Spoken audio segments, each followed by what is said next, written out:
à la lumière du premier déploiement, première étape, première séquence du déploiement de la 5G, qu'on se retrouve aussi avec une 5G à deux vitesses. Je pense qu'on va avoir une 5G à deux vitesses, parce que de toutes les manières, on n'aura pas une couverture nationale à aucun moment sur 100% du territoire. Dans à peu près un mois aujourd'hui de la CAN, est-ce qu'on l'a fait parce qu'on était dans l'obligation de le faire? Ça aurait été bien d'avoir une infrastructure nationale, unique, qui couvre l'ensemble du territoire, pour justement réduire les coûts. En tout cas, dans un premier temps, donc ça sera les trois opérateurs télécoms qui se sont... C'est une très bonne chose que déjà il y en a deux qui se mettent... Pour le déploiement de la 5G, puis deux qui ont décidé de se mettre ensemble. Sauf que le troisième, il va faire quoi? On est en train de faire beaucoup d'infrastructures, etc.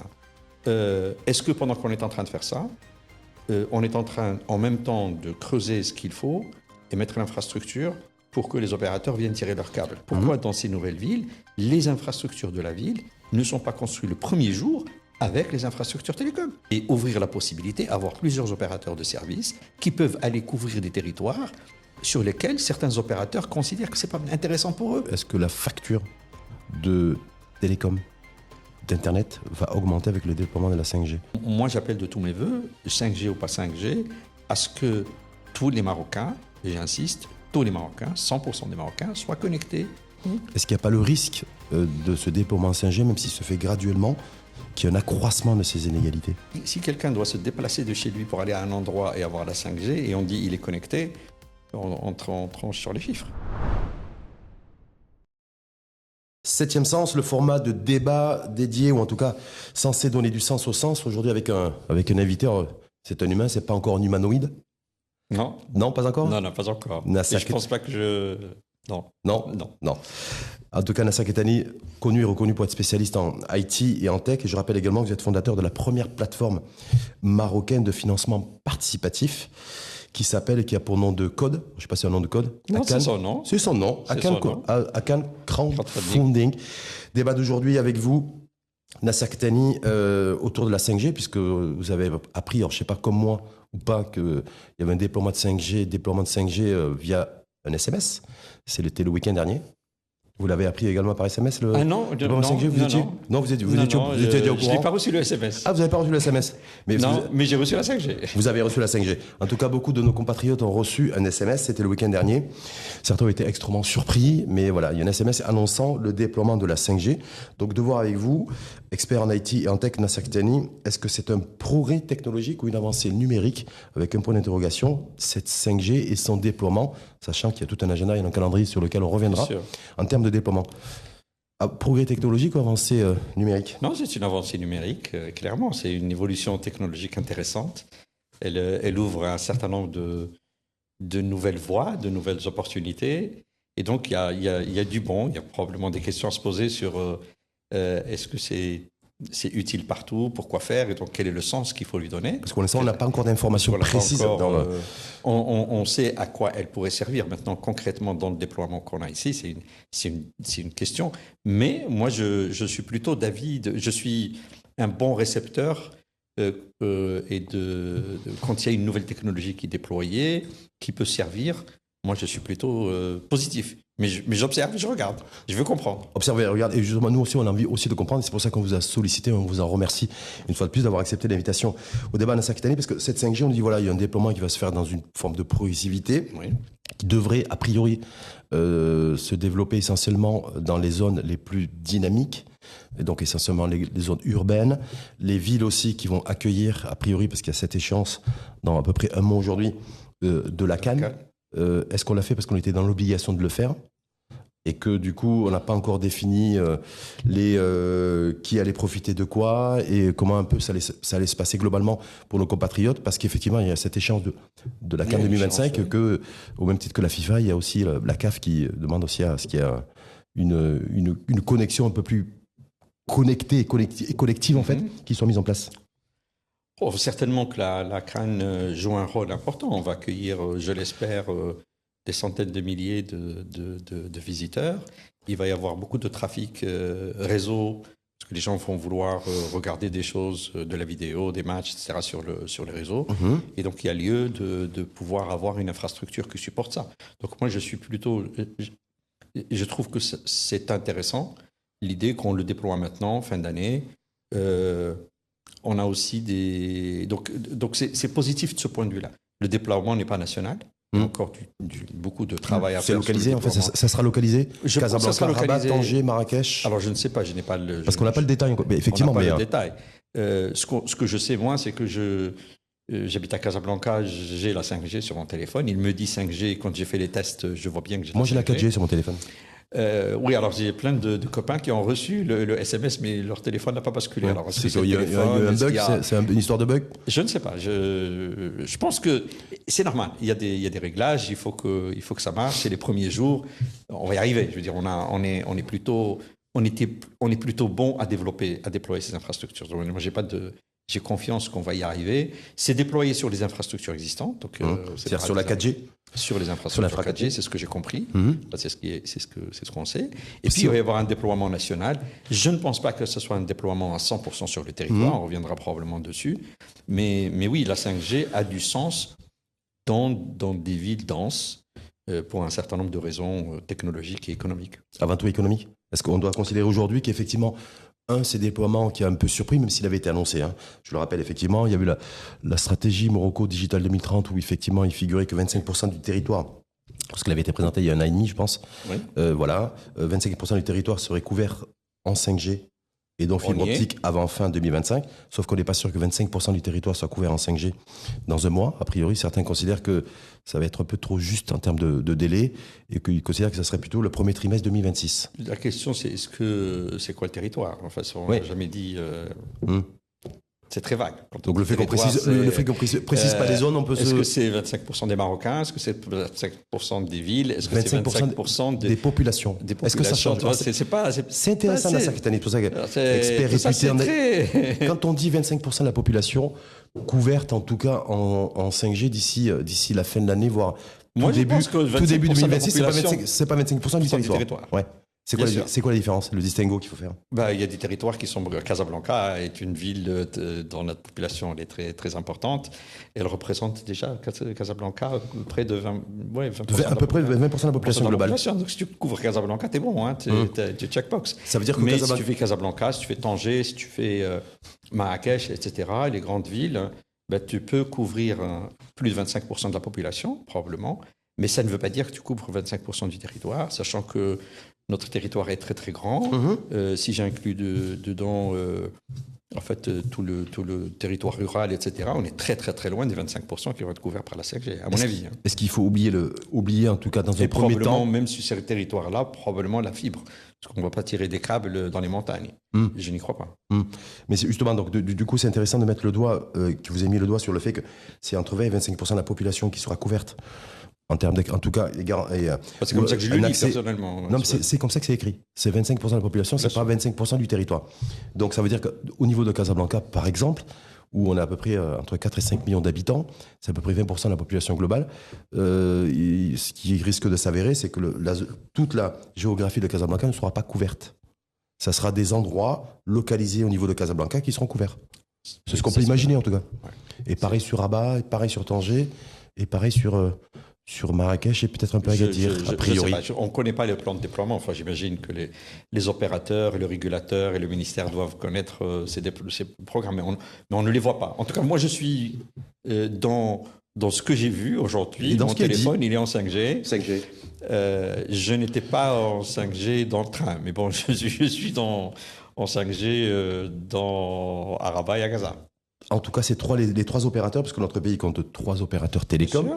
Donc, on peut les citer, comme ça, il n'y aura pas de jaloux et puis il n'y aura pas de préférence commerciale. Maroc Télécom, Orange et Inouï. Ce qu'on sait.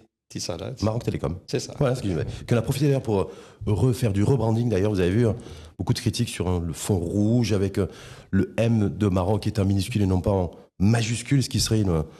Bon. Non, ça, je pense que les professionnels du branding, ils ont dû travailler là-dessus depuis des années pour pouvoir sortir ça. C'est pas quelque chose qui a été décidé la semaine dernière. Il y a eu un travail de fond qui a été fait. Moi, je fais confiance aux professionnels qui ont dû faire le travail, qui ont dû déjà tester ça, qui ont une histoire derrière. En tout cas, l'opérateur historique en a profité on aime critiquer pour critiquer. Moi, je suis pas un expert du branding et je pense que je fais confiance aux l'argent pour le faire. Nasser Al-Khelaifi. Mais Maroc Telecom avait besoin d'un rebranding. Voilà, donc ils ont profité en tout cas de... Il y avait besoin de ça pour redynamiser la marque et la maison, parce que quand même, ça fait des années. Donc il faut remettre... voilà. En tout cas, ils ont changé effectivement de tonalité et de couleur. Parce qu'on est sur du rouge et du rouge vif. Nasser Al-Khelaifi sur donc 3 opérateurs télécoms, 2 qui ont déjà, je ne vais pas dire fusionné, mais en tout cas qui ont créé une espèce de partenariat. Une joint venture. Deux joint ventures, une qui s'appelle Fiberco et une autre TowerCo pour le déploiement d'infrastructures, d'antennes, de réseaux et de fibres sur les zones qui seront privilégiées ou priorisées, en tout cas pour le premier déploiement de la 5G. C'est bien ça? Moi, je pense que c'est ça fait des années qu'on demande à ce qu'il y ait du partage d'infrastructures. Ça n'a pas de sens dans un pays comme le nôtre que chaque opérateur investisse dans sa propre infrastructure qui est très très très chère, très lourd, c'est du gros investissement. Et le fait que plusieurs opérateurs se mettent ensemble pour pouvoir avoir une infrastructure commune, ça a du sens. Maintenant, ce que moi j'aurais aimé voir, que ce ne soit pas simplement une initiative privée de 2 opérateurs, c'est leur droit et je n'ai pas de sujet à dire, mais j'aurais aimé voir une initiative du régulateur ou une initiative de l'État de créer un régulateur, un opérateur d'infrastructure ou 2 opérateurs d'infrastructure, et ensuite les autres opérateurs soient des opérateurs de services. Comme ça, on a une séparation, parce qu'aujourd'hui, il y a d'autres opérateurs qui ont de l'infrastructure. L'ONCF, par exemple. L'ONCF, l'ONE, peut-être autour du Maroc, etc., en de l'infrastructure. Et ça aurait été bien d'avoir une infrastructure nationale, unique, qui couvre l'ensemble du territoire, pour justement réduire les coûts, pouvoir couvrir davantage de territoire, et ensuite des opérateurs de services là-dessus. Et ça nécessite probablement une mise à jour de la réglementation et quelque chose de très spécifique. En tout cas, moi, j'appelle ça de mes voeux. En tout cas, dans un premier temps, donc ça sera les 3 opérateurs télécoms qui se sont... C'est une très bonne chose que déjà il y en a 2 qui se mettent... Pour le déploiement de la 5G, puis 2 qui ont décidé de se mettre ensemble. Sauf que le 3e, il va faire quoi? Est-ce qu'on ne se dit pas, il y a une espèce de rapport déséquilibré d'emblée? C'est comme si une course d'athlétisme, on se dit, voilà, il y en a un qui part avec un handicap. Oui, mais toi, c'est intéressant la question, parce que tu dis, et le 3e, et pourquoi pas demain un 4e, un 5e, un 6e? C'est-à-dire que l'idée qu'on n'en ait que 3 par définition, il n'y a pas de raison qu'on n'en ait que 3. Et il n'y a pas de raison qu'on ne puisse pas avoir demain d'autres opérateurs de services, d'autres opérateurs de services Internet, d'accès à Internet, qui n'ont pas nécessairement une infrastructure, mais qui peuvent avoir une licence pour opérer. Et donc, comment ils feraient? Quelle est la logique là-dedans? Donc, si on veut généraliser le concept, et c'est ce que j'appelle de mes voeux, c'est qu'on ait davantage d'opérateurs de services qui puissent couvrir peut-être des territoires spécifiques ou là offrir des services particuliers. On doit pouvoir le permettre ça par la réglementation.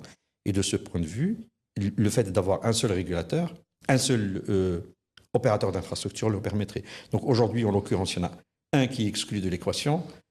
S'il veut accéder, est-ce qu'il peut, à quel prix, ou est-ce qu'il va déployer sa propre infrastructure? C'est des questions qui sont posées. En tout cas, le 3e opérateur, en l'occurrence Orange, ne s'est toujours pas exprimé là-dessus. Ouais. Il y a tout un événement qui a été créé avec notre ministre de tutelle, d'ailleurs, Ahmed Selouchni, à laquelle qui a participé à cet événement, mais on n'a pas d'informations là-dessus. Par contre, l'information dont nous disposons, l'opérateur donc historique Maroc Telecom et Inouï, enveloppe de 4,4 milliards de dirhams d'investissement. Justement.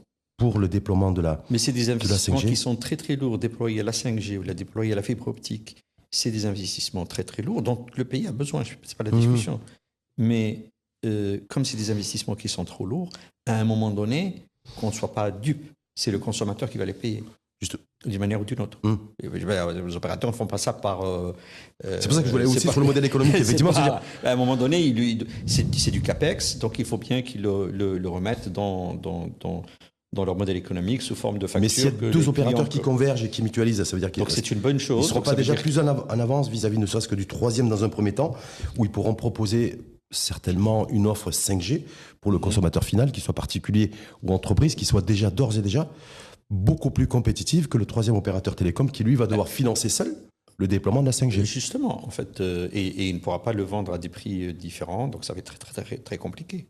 Oui, je ne sais pas ce que Orange va décider, mais bon, c'est leur... Est-ce qu'on débarque? Parce que rappelez-vous, le souverain, c'était en juillet dernier, fin juillet, donc il avait pointé du doigt le Maroc à 2 vitesses. Est-ce qu'on l'a considéré au stade où nous en sommes aujourd'hui, Nasser Al-Khelaifi, à la lumière du premier déploiement, première étape, première séquence du déploiement de la 5G, qu'on se retrouve aussi avec une 5G à 2 vitesses. Pour le moment. Je pense qu'on va avoir une 5G à 2 vitesses, parce que de toutes les manières, on n'aura pas une couverture nationale à aucun moment sur 100% du territoire de façon en 5G. Ça n'a pas de sens économique. Déjà qu'on n'a pas couvert l'ensemble du territoire en 4G, aujourd'hui, on ne va pas couvrir l'ensemble du territoire en 5G. Et je dis bien, ce n'est pas que la population, là. D'accord, je dis bien le territoire. Parce que là, le territoire est beaucoup plus grand. Il y a des endroits où on n'a pas, nécessairement des personnes qui vivent, mais on peut rouler en voiture, on peut avoir des vaches, on peut avoir de l'agriculture intelligente connectée, on peut avoir tout un tas de scénarios d'agriculture, d'élevage ou d'autres choses, ou de zones industrielles, etc. Et donc, on a besoin Et donc, de ce point de vue-là, aujourd'hui, on n'a pas une couverture totale et je ne pense pas que la 5G soit la solution pour couvrir l'ensemble du territoire. Enfin, économiquement, ça n'a pas de sens. Ça veut dire que et tirer de la fibre non plus n'a pas de sens. Tirer de la fibre non plus, puis surtout des endroits qui sont un petit peu compliqués en matière d'accès. Donc, ça veut dire quoi Donc, il doit y avoir nécessairement un modèle économique pour les opérateurs télécoms. On est bien d'accord. Oui. Qui se sont engagés. Et je rappelle que les opérateurs télécoms, essentiellement d'ailleurs Orange et Nui, ça fait des années, et vous êtes beaucoup mieux placé que moi pour le savoir, qu'ils appellent effectivement une mutualisation d'infrastructures, à dérouler de la fibre optique, arrêtons la DSL et le cuivre, et partons sur la fibre optique et vivons avec notre temps. C'était ça un petit peu le mot d'ordre de ces deux opérateurs télécoms. Aujourd'hui, c'est plus ou moins... On le voit dans nos villes, il y a des trous partout d'opérateurs. Dès qu'il y en a un qui a trop creusé, puis l'autre vient creuser à côté. Je veux dire, ça n'a aucun sens. Ça ne sera plus possible aujourd'hui avec le déploiement 5G. En tout cas, la 5G, je l'espère en tout cas. Parce que la 5G repose essentiellement sur la fibre optique. Je l'espère. J'espère qu'il n'y aura pas... Chacun trouvera à son tour. Je l'espère. Je veux pouvoir le voir. En tout cas, c'est justement le truc. Aujourd'hui, on est en train de faire des routes. Je prends un exemple, parce que on est en train de faire beaucoup d'infrastructures, etc. Est-ce que pendant qu'on est en train de faire ça, on est en train, en même temps, de creuser ce qu'il faut et mettre l'infrastructure pour que les opérateurs viennent tirer leurs câbles? Ou est-ce qu'on va attendre que ça soit terminé et que derrière, ils viennent y retrouver? C'est une question. Moi, je l'ai vécu, on l'a tous vécu dans nos rues. Est-ce que ce problème-là est résolu une fois pour toutes ou est-ce qu'on va revivre ça dès qu'on finit de trouer, dès qu'on finit de régler les routes? Quelqu'un va venir trouver. En tout cas, les routes, effectivement, il y a les grandes villes qui sont en travaux, notamment Casablanca. C'est des travaux perpétuels, mais c'est surtout, il y a un plan qui a été annoncé d'ailleurs, et qui rentre dans le cadre de la nouvelle génération de programmes de développement territoriaux. C'est le goudronnage de routes dans le monde rural. On parle de milliers de kilomètres. Ça, c'est l'actualité. Est-ce qu'on, je crois savoir, j'ai pas la prétention d'être bien informé, cette année que ce que vous venez de dire, qui est très pertinent, n'est pas prévu. Pour le moment. Ça serait sachant très grave. On est déjà en train de... Le gros du déploiement de ces infrastructures, c'est les trous. C'est vraiment le génie civil. D'accord? Donc, comment ça se fait que pendant qu'on creuse pour construire des routes, etc., on n'a pas un espace pour tirer le câble? Je ne le comprends pas. Moi, que ce soit sur l'autoroute, que ce soit sur les routes, que ce soit sur les voies de chemin de fer. Aujourd'hui, on est en train de construire notre réseau de TGV et d'étendre. Donc, il y a énormément d'endroits où on peut préparer l'infrastructure pour que les opérateurs viennent tirer leurs câbles. Je ne vois pas pourquoi est-ce qu'on ne le fait pas. Je ne vois pas pourquoi ça doit être obligatoire. Je même pas, et même, d'ailleurs, mais pas que là. Il y a beaucoup d'endroits où on construit quasiment des nouvelles villes. Dans lequel il y a du logement social, etc. Beaucoup de recasement. Pourquoi dans ces nouvelles villes, les infrastructures de la ville ne sont pas construites le premier jour avec les infrastructures télécom? Pourquoi est-ce qu'on attend que ça soit terminé pour que quelqu'un vienne creuser? Ça n'a aucun sens. Pour moi, c'est de la réglementation, de l'urbanisme. On impose. En tout cas, ce n'est pas du ressort de la NRT, on est bien d'accord, l'Agence nationale de régulation des télécoms. Mais en tout cas, ce n'est pas dans ses attributs pour le moment. Oui. Il faut qu'on arrête de mon sens, de voir ces sujets-là. Est-ce que c'est du ressort d'un tel ou d'un tel? C'est du ressort du Maroc. C'est du ressort de ces acteurs de travailler ensemble. La NRT, elle comprend le sujet. Le ministère de l'Équipement comprend le sujet. Le ministère de la Direction générale des collectivités territoriales comprend le sujet. Donc, à travailler ensemble pour mettre en place ce qu'il faut. Et on a un pays, on a une infrastructure qui est correcte. Voilà. Est-ce qu'on peut imaginer que ça puisse se faire et ça fait des gains d'argent énormes pour tout le monde. Est-ce qu'on peut imaginer que ça puisse se faire dans un second temps? Parce que je rappelle que donc, le déploiement est graduel. Il y a une première séquence, ensuite il y aura une deuxième séquence, une troisième séquence. Parce qu'on devrait passer de 25% de la population à fin 2025, début 2026, à 45% de la population et non pas du territoire. Parce que j'ai retenu la leçon de fin 2026 et entre 70 et 85% de la population d'ici 2030. Donc vous dites, tout en 5G? Tout en 5G. Ça a été annoncé officiellement par communiqué officiel. Passer de 25% de la population à fin 2025, début 2026, à entre 70 et 85% d'ici 2030. Donc on n'aura que 20% de la population qui ne sera pas connectée à la 5G. Ouais. C'est un bon... À l'horizon 2030. C'est-à-dire dans le meilleur des cas. Hein. Parce qu'on sait très bien que quand ça reste une projection, une hypothèse, une hypothèse hypothétique. Vous avez du mal à vous dire, entre 70 et 85% de la population connectée à la 5G dans moins de 5 ans, parce que c'était pas d'ici 2030, vous dites que ça va être difficilement réalisable. Tout dépend. Si quelqu'un doit se déplacer de chez lui pour aller à un endroit et avoir la 5G, et on dit il est connecté, on tranche sur les chiffres. Mais si je regarde nos territoires dans lesquels les gens vivent en milieu rural et dans nos montagnes, etc., où il y a des centaines de milliers de personnes qui vivent, voire des millions de personnes qui vivent, je ne vois pas comment est-ce qu'on va mettre de la... On n'a déjà pas la 4G là-bas, je ne vois pas comment est-ce qu'on va avoir de la 5G. Honnêtement, le modèle économique ne tient pas. Mais bon, ça, c'est les opérateurs, s'ils peuvent le faire, c'est très bien. En tout cas, c'est ce qui est annoncé. Ça, c'est une annonce officielle sur laquelle je souhaite vous faire réagir. Vous avez fait référence, effectivement, à juste titre d'ailleurs, 25% de la population d'ici fin d'année, début 2026, 45% de la population d'ici 2026, et entre 70 et 85% de la population d'ici 2030. Sauf que quand on voit un petit peu le déploiement 5G à travers le monde, leader mondial de la 5G actuellement, ça fait peut-être grincer des dents de Donald Trump, c'est la Chine. Et le premier fournisseur, c'est Huawei.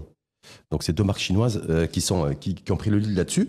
C'est essentiellement pour booster l'économie, booster l'industrie, et c'est pas forcément au profit, au bénéfice du particulier, parce que le particulier, s'il veut se connecter à la 5G, il faut qu'il paye.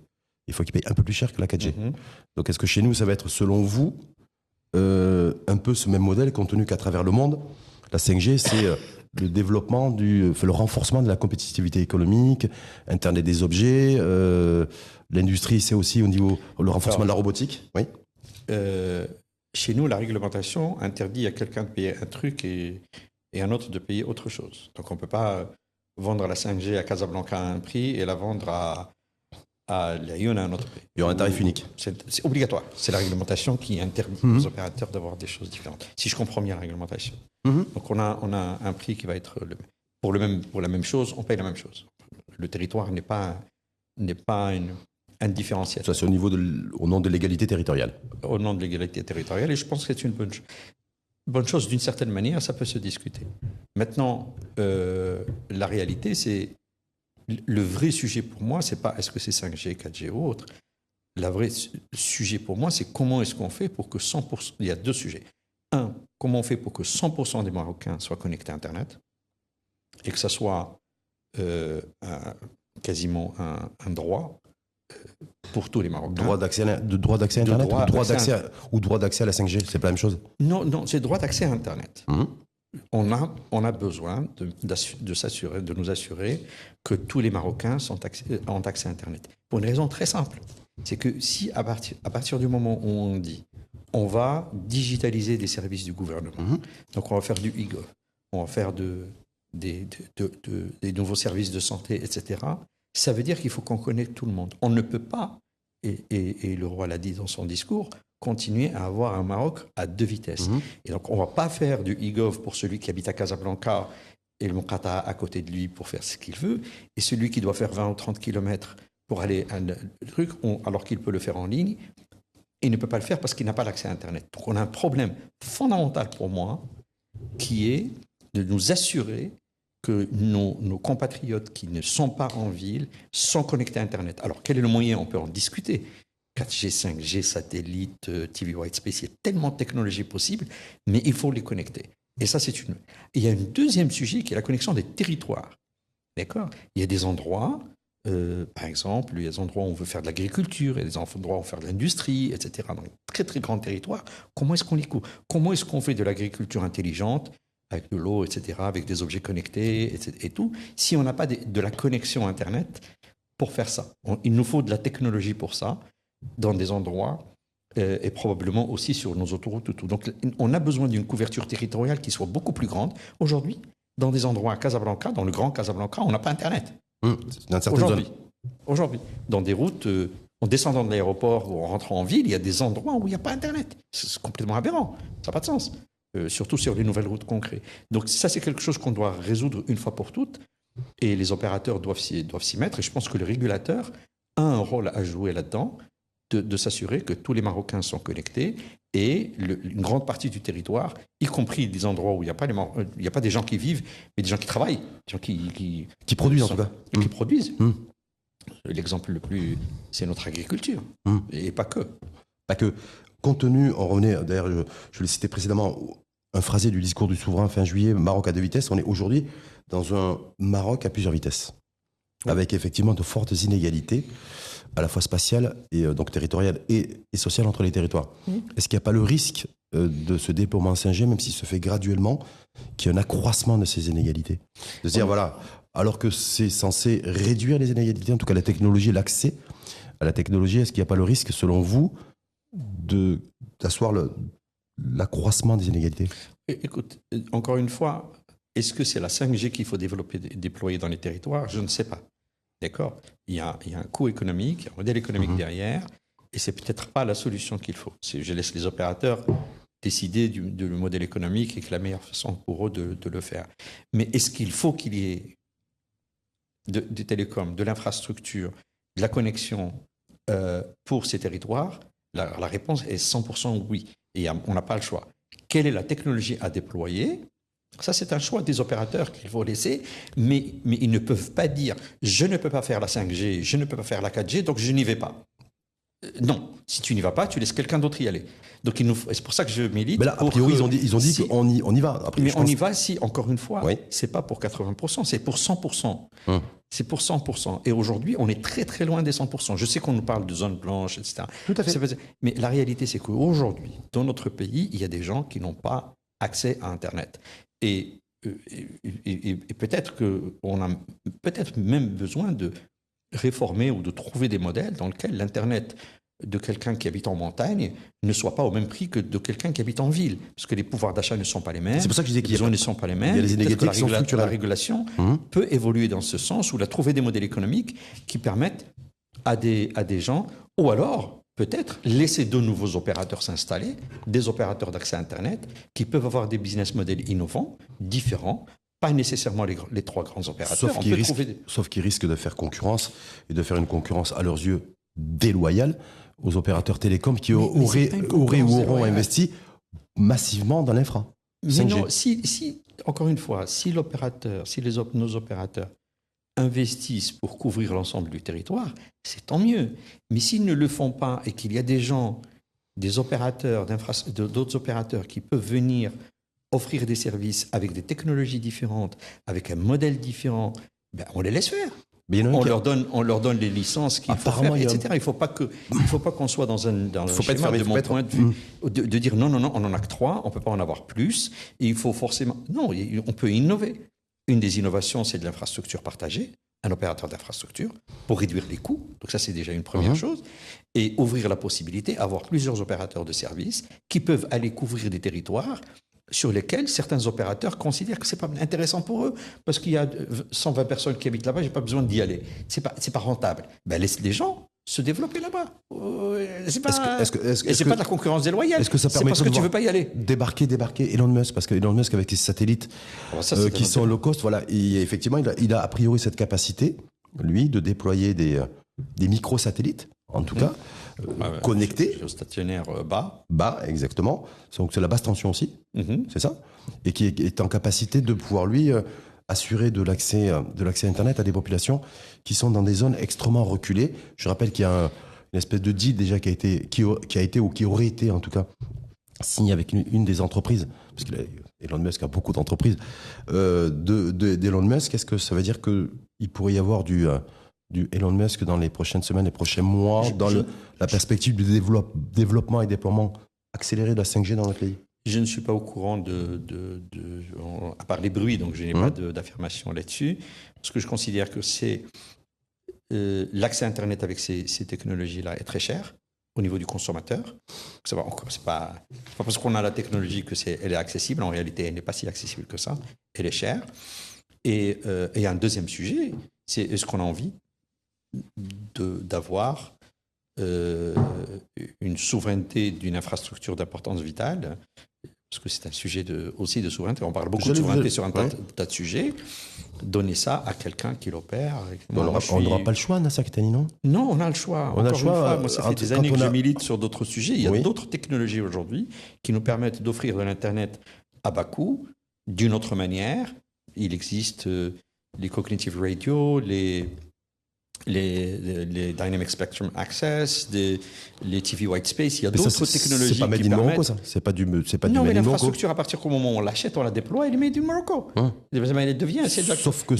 Mais ça passe pas par une infrastructure internationale pilotée par quelqu'un qui, du jour au lendemain, décide de la couper, comme il peut le faire, comme il l'a fait dans d'autres pays. Pas de la couper, mais vous avez vu un peu l'argument qui est avancé d'ailleurs par les États-Unis, qui sont toujours cette concurrence et cette compétition mondiale avec la Chine. On dit attention Huawei, attention Samsung, attention, ça c'est les Coréens, mais attention les Asiatiques, parce que, et surtout, ils pointent du doigt essentiellement son premier adversaire et concurrent chinois sur l'usage de la data. Parce que, effectivement, ces opérateurs d'infrastructure, ils voient passer aussi des espèces de rails aussi de données et de data de nos concitoyennes et concitoyens et de nos entreprises.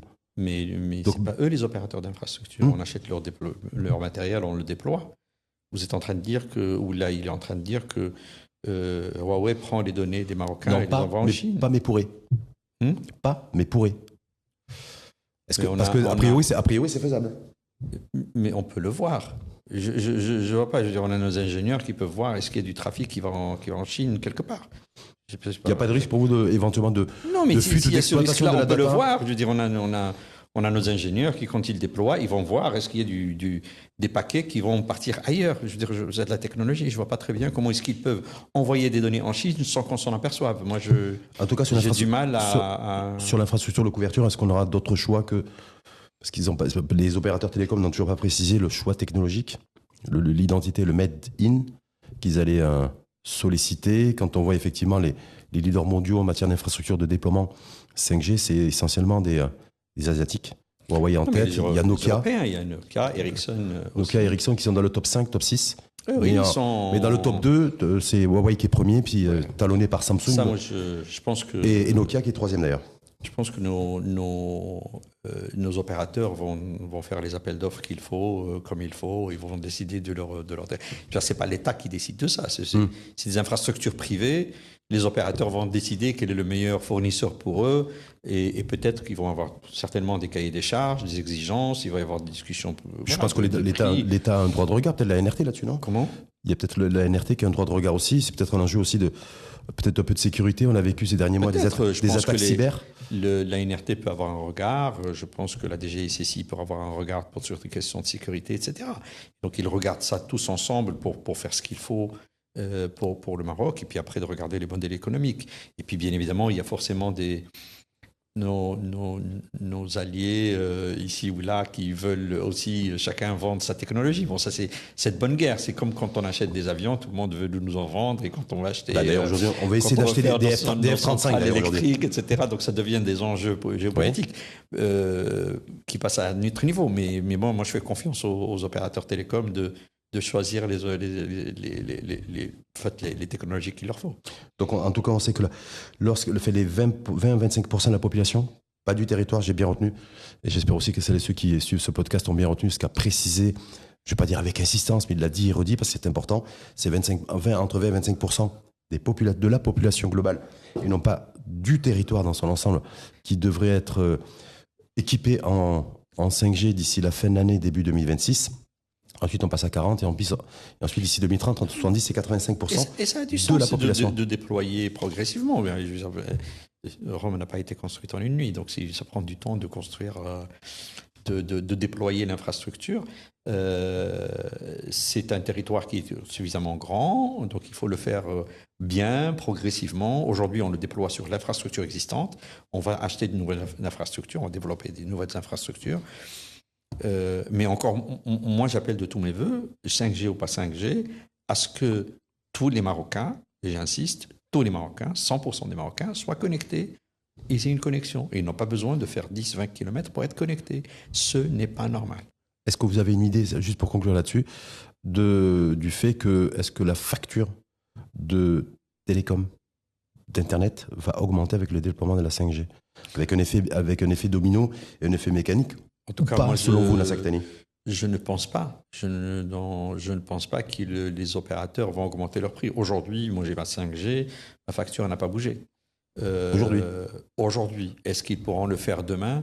Je ne pense pas. Je pense que la concurrence fait qu'ils vont plutôt, sauf s'ils se mettent en cartel, ce que je ne crois pas, parce qu'il y a d'autres autorités qui le regardent.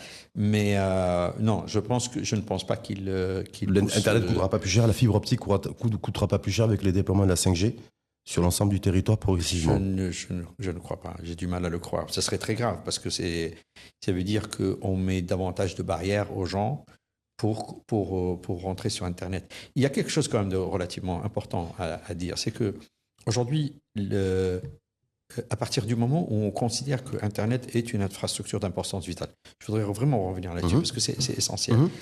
D'accord. C'est une infrastructure d'importance vitale. C'est comme l'eau et l'électricité dans notre pays. Elle est fondamentale. D'accord. On ne peut pas arrêter aujourd'hui. Imaginez un seul instant que Internet est à l'arrêt. Un seul instant que notre infrastructure télécommunication est à l'arrêt. Regardez l'impact des banques, de nos compagnies d'assurance, de nos grands opérateurs économiques, de l'État. Ce n'est pas possible. C'est une infrastructure d'importance vitale. Et nos citoyens aujourd'hui commencent de plus en plus avec la transformation digitale de l'administration, de plus en plus de services, à consommer cette infrastructure et ces services. On ne peut pas venir leur dire désolé, maintenant on va augmenter la facture pour vous. Si vous voulez, ça n'a aucun sens. Ça, je veux dire, ça serait grave. Et les opérateurs télécoms qui vont investir massivement, ils se rémunèrent comment et où? Mais ils continuent à se rémunérer. Ils continuent à se rémunérer parce que les gens consomment aujourd'hui. Est-ce que notre facture a augmenté entre la 3G et la 4G? Non. La réalité, c'est qu'il y a eu beaucoup plus d'acteurs, de consommateurs, beaucoup plus de... Et c'est à eux d'inventer des nouveaux services modèles. Ça suffit de croire que la seule façon de gagner de l'argent, c'est d'augmenter son prix. Mais ils n'ont qu'à inventer des nouveaux services. Et ils ne doivent pas être uniquement des fournisseurs de tuyaux. D'accord. Ils peuvent offrir, aujourd'hui, ils font du mobile money, ils font d'autres choses. Donc, ils peuvent être des opérateurs d'autres choses, des nouveaux services qu'ils vont offrir. C'est à eux de se réinventer. Mais ce n'est pas en augmentant la facture Ni la facture télécom, ni la facture également en fibre optique. Je rappelle que... Non, ils ne devraient pas. Ils ne devraient pas. Si ça se fait... Je trouve que ça n'aurait aucun sens. Ça n'aurait aucun sens. Ça serait un contresens. D'autant plus, encore une fois, déjà aujourd'hui, l'accès à Internet n'est pas en fait, je veux dire, il est élevé. C'est pas prix. Hein. Le coût. Le coût. Il est relativement élevé à comparer à d'autres prix. Oui. Donc, on a besoin de le démocratiser pour qu'il y ait davantage de gens qui y accèdent. Donc, l'idée d'avoir 100% des Marocains connectés, c'est pas en augmentant les prix. Sinon, il y a des gens qui ne peuvent pas. On a déjà des gens aujourd'hui qui consomment Internet de manière prépayée. Ils achètent du 20 dirhams, du 10 dirhams, etc. Et ce n'est pas en augmentant la facture à plus que ça qu'on va les amener. Ça n'a pas de sens. Et vous imaginez, vous voulez demander un rendez-vous à l'hôpital et vous n'avez pas d'abonnement Internet et vous ne pouvez pas prendre un rendez-vous pour aller à l'hôpital. Il y a des aberrations qu'on ne peut pas se permettre d'accepter dans notre société. Il faut peut-être même, et je fais partie de ceux qui militent, qu'il y ait des services d'accès, ou par exemple prendre un rendez-vous à l'hôpital ne doit pas consommer la bande passante ça doit être gratuit. Comme si je dois appeler les pompiers. Je dois pas, même si je n'ai pas payé mon téléphone, je dois pouvoir appeler les pompiers. Ça fait partie de ce genre de choses. Eh bien, il y a un moment donné où on doit réfléchir à ça et faire en sorte qu'il y ait des services où le citoyen, c'est pas parce qu'il n'a pas Internet ou pas payé ou pas, il doit pouvoir y accéder parce que ça va devenir critique. Donc attention à la 5G à deux vitesses. Attention à Internet, et la 5G et à Internet à deux vitesses. Merci infiniment Nasser Khattani, spécialiste IT Tech et je rappelle également fondateur de la première plateforme marocaine. C'est intéressant d'ailleurs de faire un débat, un point de situation sur le développement du crowdfunding. Ça me ferait plaisir de venir en parler avec complètement. Vous. Donc première plateforme marocaine de financement participatif, Akan Crowdfunding. Merci infiniment pour cet éclairage dynamique et pour avoir donné encore plus de sens, on va dire, technologique. Ben oui, à ces enjeux et défis 5G. On fait ça pour quelque chose. Si on met de la 5G, c'est parce que c'est pas pour télécharger plus vite des films. Moi, j'entends ça, je trouve ça aberrant. Si on fait ça, c'est parce qu'on va avoir une santé, des services de santé qui sont meilleurs. On va avoir une industrie beaucoup plus. On va avoir des smart cities, on va avoir des vrais use cases, des vrais usages. Et pas qu'en théorie, en pratique, parce que je rappelle que dans notre pays, malheureusement, on est beaucoup plus à l'aise à faire des conférences sur les smart cities ou les smart régions et sur les enjeux, en fait, on va l'avoir petit à petit. Transition énergétique, mais quand on est sur des choses très pratiques, c'est important aussi que toutes les parties prenantes, c'est comme pour la question du Sahara d'ailleurs, c'est aussi beaucoup plus d'investissements nationaux plutôt que d'attendre effectivement que des investissements en provenance des États-Unis d'Amérique ou d'Europe. Certains diraient, soyons patriotes là où il faut et en étant à l'endroit et surtout en étant patriotes comme vous. Là, cette année, parce que je le dis, je le redis, je n'étais pas prévu, mais ça vient spontanément, vous faites partie de celles et ceux qui sont, je ne vais pas dire rares, mais en tout cas pas très nombreux, accepter de manière systématique une invitation au débat. C'est aussi comme ça qu'on respecte le citoyen, qui en l'occurrence est l'auditrice ou l'auditeur. Toujours un plaisir. Merci infiniment à vous et à très bientôt. 7e Sens, à suivre sur la chaîne l'ODJ TV et à réécouter sur R212, la web radio des Marocains du monde.